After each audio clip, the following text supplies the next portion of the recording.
Bonsoir à tous, merci de vous joindre à nous. Ce soir, nous nous intéressons à l'épilepsie dans Santé Mag ou les épilepsies, puisque cette maladie neurologique existe sous plusieurs formes.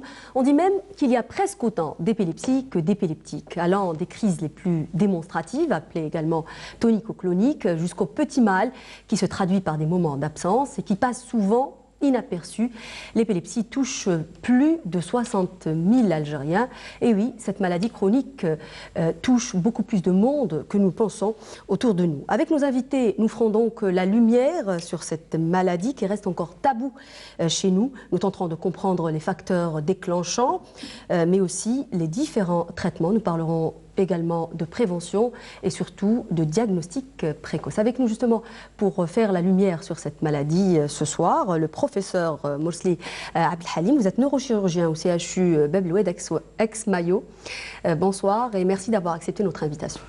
Bonsoir, je vous remercie. Je remercie les organisateurs de cette émission de m'avoir invité pour un peu vulgariser cette pathologie. Oui. Qui est mal connue par notre population et surtout par nos médecins. Oui. Merci. Nous avons également avec nous ce soir Myriam Chatal. Vous êtes épileptique et vous êtes présidente de l'association Lion International qui essaye justement de libérer la parole et de faire connaître cette maladie. Bonsoir. Bonsoir, je vous remercie pour l'invitation. C'est moi qui vous remercie d'être parmi nous ce soir et peut-être de casser les tabous, essayer d'expliquer ce que c'est que l'épilepsie. Justement, Madame Chatal, vous êtes épileptique depuis presque 16 ans aujourd'hui. Est-ce que vous vous rappelez de votre première crise? Oui, je l'ai faite au lycée. C'était une perte de connaissance. Au début, on ne savait pas. Pendant quelques jours, le médecin généraliste a cru que c'était des hypoglycémies. Et comme j'avais une forte anémie, donc ils ont fait le lien. C'est quelques jours après, j'ai travaillé dans un séminaire où il y avait beaucoup de médecins. C'est là où, quand j'ai fait... Parce que vos crises d'épilepsie ne se manifestaient pas comme nous le connaissons tous, c'est-à-dire sous cette forme donc ce qu'on appelle tonico-clonique, avec des spasmes et des convulsions, mais vous tombiez dans les pommes. C'est ça ce qui vous arrivait à l'époque, en fait? C'était plus des absences. Oui. Voilà. Vous perdiez connaissance, en fait? Oui. Je me rappelais même pas après la crise et j'étais très fatiguée juste après. Et donc on a mis du temps, en fait, pour diagnostiquer, pour mettre un nom sur votre maladie, pour reconnaître que c'était l'épilepsie? Oui, exactement. Ça a pris plus d'une année où j'ai été voir plusieurs neurologues. Donc, vu que ma mère, elle n'a pas au début accepté la maladie, donc d'où la visite de plusieurs neurologues et c'était pratiquement le même diagnostic chez tous. Chez plusieurs, oui. Alors, professeur Morsli, justement, nous le voyons que c'est un peu difficile de reconnaître que son enfant a l'épilepsie. C'est une maladie qu'on pense peut-être être une maladie mentale. Il faudrait aujourd'hui dire qu'il ne s'agit pas d'une maladie mentale, mais plutôt d'un dysfonctionnement au niveau des neurones. Qu'est-ce qui se passe au juste lors d'une crise d'épilepsie? Premièrement, il faut, sur le plan physiopathologique, pour ne pas entrer dans le détail physiopathologique de cette maladie ou de ces maladies, si on veut être plus clair, il y a des épilepsies. C'est tout simplement qu'il y a une partie au niveau du cerveau, donc il est très large, c'est surtout au niveau du cortex, donc la partie, le manteau cortical du cerveau, donc une partie qui va décharger un influx qui est anormal, excessif, hypersynchrone, donc qui est anormal pour une activité normale de cette partie de neurones. Donc qu'est-ce qui se passe? Il y aura une mauvaise transmission entre ces neurones-là et au niveau des parois de ces cellules. C'est un dysfonctionnement en fait. Tout simplement. Et le dysfonctionnement, il est de deux types. Il est chimique et en même temps électrique. Et à partir de là, cette anarchie qui va se localiser soit au niveau de cette région, ce qu'on appelle l'épilepsie partielle, soit elle va se retrouver au niveau de la moitié du cerveau, ça devient généralisé. Et malheureusement, dans certains cas, elle va prendre tout le cerveau.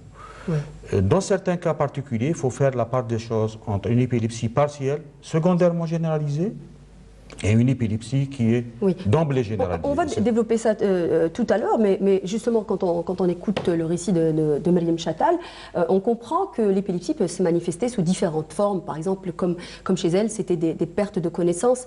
Quelles sont les différentes formes que nous devons reconnaître pour identifier cette maladie, notamment peut-être ce qu'on appelle aussi le petit mal chez l'enfant, pour que les personnes qui nous regardent sachent qu'est-ce que c'est? Ces formes d'épilepsie qu'on ne reconnaît pas tout de suite. Tout à fait, là on passe aux classifications. Les classifications de l'épilepsie sont larges et on a les plus connues en fait, est-ce qu'on peut deux grandes familles, épilepsie généralisée, épilepsie partielle. Dans l'épilepsie généralisée, il y a ce qu'on appelait anciennement le grand mal, donc c'est les crises tonico-cloniques généralisées. Avec des convulsions, les yeux qui révulsent. Tout à fait, ce que connaît la population, c'est le malade qui tombe, qui fait une hypertonie, suivie 20 secondes après d'une clonie, et puis révulsion des yeux. Ça dure combien de temps, une crise d'épilepsie? Jusqu'à 10 minutes. Donc je parle d'une crise d'épilepsie grand mal. Toujours dans la généralisée, on a les absences, ce qu'on appelait à une certaine époque le petit mal. Donc les absences, c'est furtif. C'est furtif, ça dit qu'elle peut durer 10 à 20 secondes. C'est le patient qui est avec vous, qui perd connaissance, il ne tombe pas, et qui reprend rapidement, ça dépend du siège, son état de conscience, et ce qui est important, c'est qu'il oublie, donc il n'a aucune mémoire de ce qu'il a eu. Reste, maintenant, la deuxième famille, c'est les crises partielles. Les crises partielles, elles sont tellement disparates et tellement différentes, et tout dépend du siège de cette épilepsie. Deux exemples. Une épilepsie au niveau de la région motrice, donc la région avec laquelle on bouge la main, le pied, le malade va faire une crise motrice. Donc c'est son membre supérieur qui va bouger. Le membre inférieur si c'est un peu en arrière. Et dans d'autres cas un peu particuliers où le diagnostic est difficile, le malade par exemple peut n'avoir que des troubles de l'odorat par exemple. Donc une mauvaise odeur, une odeur qui est rompue pendant 10-20 secondes, et faire le diagnostic de ce type d'épilepsie est difficile. Ça, généralement, c'est des signes peut-être avant-coureurs, avant l'apparition de la maladie. Comme non, c'est une maladie en elle-même. D'accord. Une épilepsie gustative, c'est une épilepsie gustative, donc mais elle est partielle. Donc il faut faire le diagnostic et rechercher le siège où est née cette épilepsie. La zone de départ, en fait, de la maladie. On va voir un reportage, justement, pour ceux qui n'ont pas encore compris ce que c'est que l'épilepsie. On va également voir le portrait d'une personne épileptique. Regardez ce reportage signé Falida Ben Muslim. Maladie neurologique pourtant très courante, mais malheureusement à ce jour méconnue. L'épilepsie se caractérise par un fonctionnement anormal de l'activité du cerveau, une activité excessive d'un groupe de cellules nerveuses cérébrales, provoquant des crises très variées. Au collège déjà, elle a connu ses premières crises. Manquant d'informations, Yasmine pensait toujours qu'elle était plutôt victime d'une fatigue intense. Pourtant, la maladie était bien là. Au CEM, je me rappelle de ça, j'étais en classe, et hop, là je me lève et je tombe dans les pommes. Je tombe dans les pommes et je me réveille un petit peu après, on me donne du sucre, j'essaie de me réveiller un petit peu et je vais mieux. Donc dans ma tête, ça a toujours été, j'ai un petit problème de sucre. Après tant de temps à ignorer son mal, Yasmine continue sa vie, brillante dans ses études et bien entourée. À 22 ans, le rythme de la maladie s'accentue. Bon, j'ai fini mes études, je suis arrivée à la fac, j'ai fait une école ici sur Alger. Et en master 1, je commençais à avoir des migraines atroces, mais insupportables. J'en pleurais à en tomber par terre, c'était insupportable. Vu mon tempérament, je suis une personne qui banalise les choses. Mes copines, elles ont eu ras-le-bol. Elles m'ont pris de force chez le médecin. Voilà, je lui disais, madame, monsieur, écoutez, j'ai des migraines atroces en ce moment. Est-ce que vous pouvez me donner un traitement contre la migraine? Il me disait, mais ma petite, c'est pas comme ça que ça se passe. Vous devez faire un traitement, vous devez faire des analyses. Faites-moi un EEG. Je lui dis, mais c'est pas la peine, ça sert à rien, etc. Il me dit, non, non, j'y tiens. Ok, je pars faire un EEG. Hop, les résultats sont tombés. Je suis épileptique. C'était le choc. Elle réussit à définir et donner un nom à sa maladie. Il fallait maintenant mettre un plan pour pouvoir continuer son chemin. Elle avait besoin de soutien et avait fait le point sur sa situation et son avenir. En crise, soit c'est des migraines atroces à en pleurer. Mon cerveau, c'est comme si vous prenez des couteaux et vous m'éjectez les couteaux à l'intérieur. C'est atroce. Soit c'est des absences, ça peut... Voilà, je suis avec vous, je vous parle, et d'un côté, paf. À l'heure actuelle, je la gère et je l'accepte énormément. C'est quelque chose qui fait partie de moi.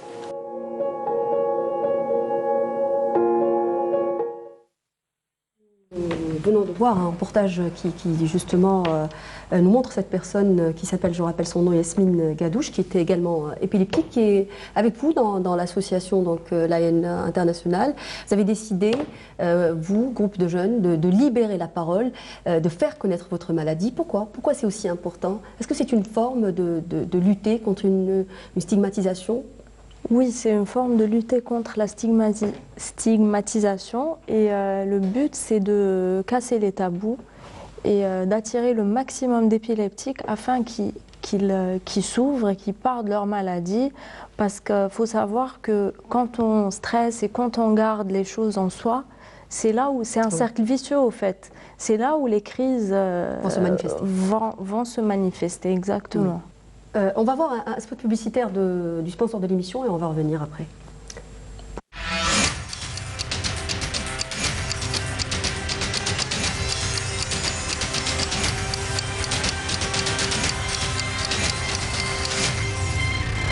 Santé Mag vous est présenté par Saïdaï.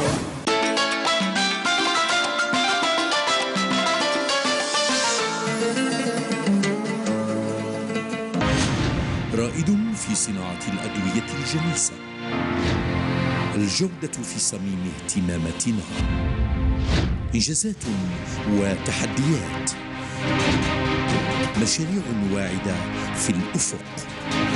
ثقتكم هي قوتنا، خبرتنا في خدمة صحتكم. سايدان، مؤسسة في أوج النمو.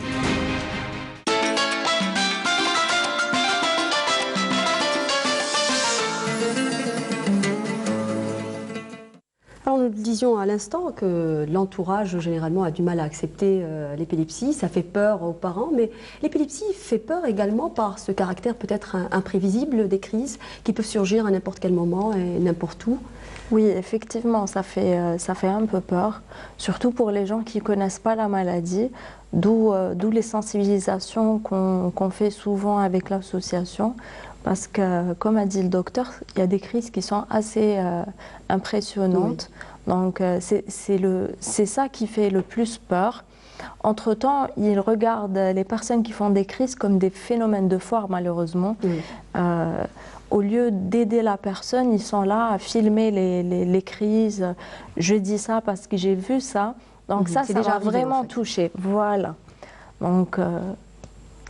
D'ailleurs, je pense que c'est ce qui fait que les épileptiques n'osent pas parler de leur maladie, c'est à cause préfèrent ne pas s'afficher en fait. Voilà, exactement. Docteur, est-ce qu'il y a des gestes à avoir devant une personne qui fait une crise d'épilepsie? Quels sont les premiers gestes de secours, par exemple, à faire? Oui, le plus important, c'est ne pas laisser, surtout dans les formes grand mal, tonico-clonique généralisé, il ne faut pas laisser le patient tomber parce qu'il peut faire un traumatisme crânien grave qui peut aggraver son état. Donc on a vu... donc l'allonger déjà. Oui, on a vu beaucoup d'épileptiques graves qui viennent avec des traumatismes crâniens qui nécessitent donc une intervention chirurgicale. Le mettre sur le côté, toujours latéralement, en cas de vomissement pour éviter qu'il y ait des troubles à déglutition, et ne rien faire de plus, c'est-à-dire que laisser le malade faire sa crise, ne pas mettre des objets au niveau de la bouche parce que ça peut entraîner donc des lésions et des fausses routes, et pas plus. Donc il y a ceux qui donnent une clé aux patients, donc je ne vois pas l'intérêt. Donc je crois que c'est plus le fait d'aller chercher la clé. Donc j'ai essayé de savoir comment une clé peut arrêter la crise. Donc c'est le temps de ramener la clé, le malade a déjà consommé la crise. Oui. J'aimerais également qu'on revienne un peu sur les facteurs à risque. Est-ce qu'il y a un profil à risque dans l'épilepsie? Est-ce qu'il existe d'emblée des personnes qui sont plus sujets à faire de l'épilepsie que d'autres? On en a parlé tout à l'heure. Est-ce qu'il y a un facteur d'hérédité, par exemple? Il y a différentes formes d'épilepsie. Donc, il y a les formes congénitales, oui, elles sont rares. Il y a les formes malformatives, c'est-à-dire que le cerveau, le patient naît avec un cerveau qui est malformé, soit totalement, soit partiellement. Donc, des problèmes, une malformation au niveau de la formation elle-même du cortex, qui peut entraîner une crise d'épilepsie, ou des crises partielles, ou des crises généralisées. Mais, on va dire que dans 60% à 80% des cas, c'est une épilepsie qui est lésionnelle, c'est-à-dire qu'il y a une tumeur, qu'il y a une malformation vasculaire, qu'il y a un hématome, elle peut être secondaire à une infection, donc une méningoencéphalite, une méningite, elle peut être secondaire à un traumatisme crânien grave. Il y a des formes qu'on appelle cryptogéniques, idiopathiques, où il n'y a rien. Donc là, c'est les études sur le plan génétique récentes qui vont dans ce sens. C'est ça un peu qui va décider du traitement justement par la suite. Hein. C'est la zone de départ, c'est l'origine de la maladie. Tout à fait. Oui. Alors Madame Chattal, vous êtes sous traitement, je suppose, depuis combien de temps? Depuis l'âge de 17 ans. Ça vous fait une quinzaine d'années à peu près. Voilà. Oui. Et qu'est-ce qui a changé dans votre vie depuis que vous êtes sous traitement? Est-ce que vous vous portez mieux? Oui, bon, il faut savoir que les différents traitements que je prends ont beaucoup d'effets secondaires. Donc, à chaque fois que lorsqu'on prend plusieurs traitements en même temps. Oui, mais même quand on est en monothérapie, au début du traitement, il y a toujours, le corps a du mal à accepter Quel genre la molécule. Pour ma part, il y a les vomissements, les nausées. J'ai des difficultés, la fatigue, des difficultés à me lever, à faire des efforts. Oui, mais est-ce que ça vous a permis d'espacer par exemple les crises, de diminuer l'excitabilité de votre cerveau, de faire moins de crises à la longue? Avant de savoir que j'avais une épilepsie cataméniale, je n'arrivais pas. C'est des crises qui surviennent avant, pendant et après le cycle. Elle est plus liée aux hormones. Voilà, c'est ça, docteur. Donc ça a pris du temps à comprendre ça. Et ça fait pas longtemps que je suis stabilisée, alhamdoulilah, depuis mon dernier état de mal au mois de décembre. Oui. Alors, professeur, les traitements pharmacologiques sont là non pas pour guérir l'épilepsie, mais pour améliorer la qualité de vie, éloigner les crises, diminuer l'excitabilité du cerveau? Tout à fait. Depuis, on va dire 60 ans à peu près, donc depuis que le phénobarbital a été découvert. Donc, ça, c'est un traitement? C'est l'ancêtre de tous les traitements antiépileptiques, donc c'est le phénobarbital. Par la suite, on va dire qu'il y a une quinzaine de traitements anticomyciaux qui ont été, chacun a une fonction au niveau de la paroi du neurone, ou au niveau de la neurone elle-même, ou au niveau du transfert de l'influx entre les différentes neurones. Et à partir de là, donc, il y a des patients qui vont répondre à une monothérapie à faible dose, il y a ceux qui répondent à une monothérapie à forte dose, il y a ceux qui nécessitent une à quadrithérapie. Et faut pas oublier... Et il y a toujours 30% qui vont être pharmaco-résistants. Et non, avant ça, c'est-à-dire qu'un malade qui se quadrithérapie, c'est toutes les complications liées au traitement. Oui. C'est un traitement assez lourd, en fait. Ce qu'elle vient de dire, mais plus grave, c'est les atteintes hépatiques, les troubles d'hémostase, et tout ça peut compliquer la maladie en elle-même. Et les patients peuvent en avoir marre de ces complications. Oui. À quel moment on va arriver à la chirurgie? À quel moment va-t-on proposer la chirurgie pour un épileptique? C'est-à-dire qu'on parle d'épilepsie partielle. C'est ce type-là. Bon, partielle, c'est quand ça touche une zone précise du cerveau et pas tout le cerveau. Hein. Donc la chirurgie en matière de l'épilepsie est multiforme. Et elle a été utilisée pour toutes les formes d'épilepsie. Elle a été utilisée pour les formes généralisées de l'enfant type Rasmussen. Là, on est dans les épilepsies de déconnexion, c'est-à-dire qu'on va essayer de déconnecter le cerveau malade du cerveau qui est sain et diminuer ainsi la fréquence des crises. Ce genre d'opérations se font aujourd'hui en Algérie. Vous êtes chirurgien vous-même, vous les faites. Tout à fait. On a l'autre version de la chirurgie qui donne de meilleurs résultats, c'est la chirurgie de l'épilepsie ablative. C'est-à-dire qu'on va enlever une partie du cerveau. On va enlever une partie de cette épilepsie qui doit être focale, donc qui est localisée au niveau du cerveau, au niveau d'une région qui n'est pas fonctionnelle, parce qu'on ne va pas s'amuser à enlever une zone fonctionnelle. Peut-être qu'on va guérir l'épilepsie, mais on va donner un handicap moteur ou de la parole chez le patient, donc on essaie de faire ça. C'est-à-dire qu'il faut être sûr que la zone qu'on va enlever n'est pas responsable justement de ses fonctions. Tout à fait. Et le plus important aussi, c'est la pharmacorésistance, c'est-à-dire que le patient sous traitement médical ne répond pas, ou répond peu, ou a des complications graves sous traitement anticomicial. Et à partir de là, différents types de chirurgies sont utilisés. Et troisième forme qui est utilisée récemment, donc il y a même un de nos jeunes médecins qui est parti en France pour être formé dans ce sens, c'est la stimulation du nerf vague. C'est-à-dire qu'on place un stimulateur et on essaie de la lancer en Algérie. C'est pour les formes les plus graves, où il n'y a pas d'indication de chirurgie ablative, donc de guérison. C'est comme une sorte de pacemaker qu'on va mettre pour stimuler le nerf. Comme pour le Parkinson, comme pour le cœur. Et on va stimuler le nerf vague au niveau du cou. Et ça va diminuer de façon vraiment importante, significative, la fréquence des crises chez ces patients.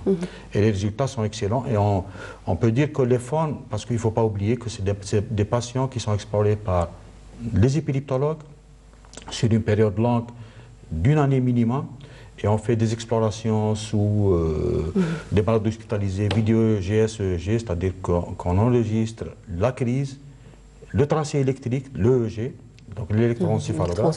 Et à partir de là, si on focalise notre lésion, qui n'est pas en région donc, sensible, parlante, les résultats sont excellents. Et je peux dire qu'on en a opéré dans notre service, donc à l'hôpital Beblouet, une soixantaine de malades depuis 2011. Et les malades qui sont libres de crise, c'est-à-dire qui font plus de crise depuis la chirurgie, est de 90%. Donc les résultats sont excellents. Malheureusement, elle n'est pas indiquée pour tous les épileptiques. Oui, pour tous les cas. Est-ce que l'épilepsie, si elle n'est pas bien traitée, n'est pas bien prise en charge, est une maladie qui peut induire la mort? Oui.